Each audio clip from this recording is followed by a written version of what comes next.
yes, my features are, a mixture of my mother and my father and other, distant generations back. And so I carry their features because they are my blood. But again, God was the one who orchestrated the fact that I'll get my father's nose and his eyebrows, and his mouth. Actually, a lot of my features are from my dad, and all that jazz.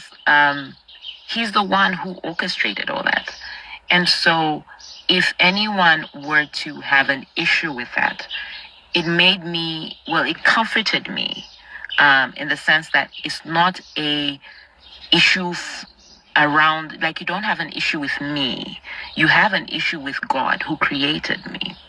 And so that also that's a comforting thought in terms of me being, commented on. But it's a scary thought for the people who are commenting, because, and this video, I'm not even expecting this to really change anyone's behavior, because people will be what they want to be. Again, this is just a mental dump for you to kind of figure out where my brain is in this, and so it's scary to think that as a human being, I've got the audacity, it is audacity. I've got the audacity to laugh at God. Like, this is God. This is Lord of Lords, King of Kings, Creator of the universe, Alpha and Omega, omniscient, omnipotent, all powerful, all knowing.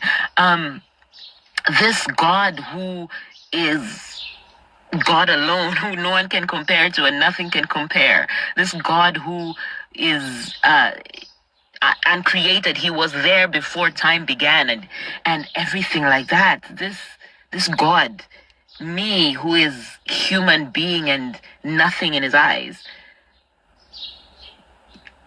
I'm laughing at him. That is scary. Society tells us every single day what beauty should look like, from the arts we see to the influencers we follow to the filters we use. Lighter skin, flawless features, and a perfect body. We are constantly told that beauty has a formula, and when someone doesn't fit that mold, they are judged, mocked, or ignored. That's exactly what happened when a 37-year-old Zambian lawyer, Naomie Pilula, posted a simple selfie, and instead of being seen for who she is, her photo went viral for all the wrong reasons, drawing harsh criticism and cruel comments. Her story isn't just about one selfie, it's about the dangerous grip beauty standards still have on our society. Naomi's story highlights how society often punishes women who dare to be real, who show themselves without filters, edits, or conforming to what's considered perfect. Naomie is God's creation and was beautifully and wonderfully made in the image of our Creator. Why is it that one simple selfie can spark so much hate? Instead of receiving love and positivity, she was met with waves of online bullying and harsh comments. This moment revealed something bigger than just one viral photo. It exposed how society's beauty standards are shaping the way we treat ourselves and each other online. From a young age, many of us are taught that beauty equals worth. Lighter skin, certain body shapes, specific facial features, the checklist goes on. These rigid standards don't just make people insecure, they make us cruel to anyone who doesn't fit the mold. Let's be honest, how many times have you looked at a filtered Instagram post or TikTok glow up video and felt like you weren't enough? Social media pushes an endless loop of comparison. Instead of appreciating real beauty, we are normalizing impossible standards, and when someone dares to show up authentically like Naomie did, they became a target for hate. It's almost like the internet punishes people for being real. Online bullying doesn't just stop at mean comments, it chips away at someone's self-esteem, their confidence, and sometimes even their mental health. What people don't realize is that behind every selfie is a human being with feelings. For Naomie, the bullying was personal, but her story is a reminder for us all. Words online may seem harmless, but they can leave scars deeper than we think. That has also made me exposed to a side of Instagram that I've never been exposed to. So my videos have also been exposed to audiences that I normally wouldn't be exposed to. And so one of the repercussions of that is that I have people commenting on my videos that are just plain mean. No other word to describe it but plain mean. And so the first time I got comments that I felt were mean, I was taken aback, really, really taken aback, because it's never happened to me, and it was so new. And so I was kind of like, wait, what? What's going on? And then I quickly moved from being like shocked about it, and then being kind of like, but that's just so mean. Like, why would you do that to another human being? Like, that's just mean, right? So I moved from shock to that, and I think that response is also part of shock. And then I moved from that to anger. Somewhere along the lines, I decided, hey, it's my page, it's my post. So, in as much as you can't control what people say on a normal basis, at the very least, I can control where they say it. So, if you're going to say it on my page or on my post, I'm going to delete it. So, I started deleting whichever comments that I felt was mean, and then I quickly became tired of that because, fam, I do work and I do have a life outside of Instagram. So I really did not have the time or the energy to start responding to all those posts or deleting them or things like that. So that didn't live long.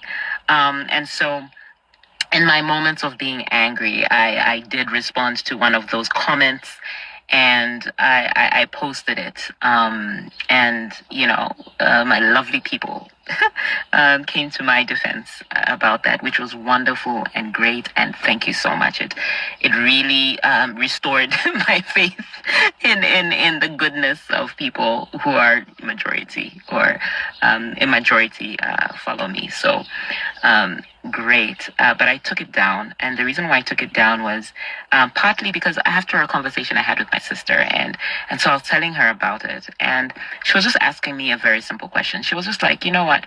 And she was reminding me, she's like, you can't control what people say. And that's true. That's true across board. You can never control what people say, right?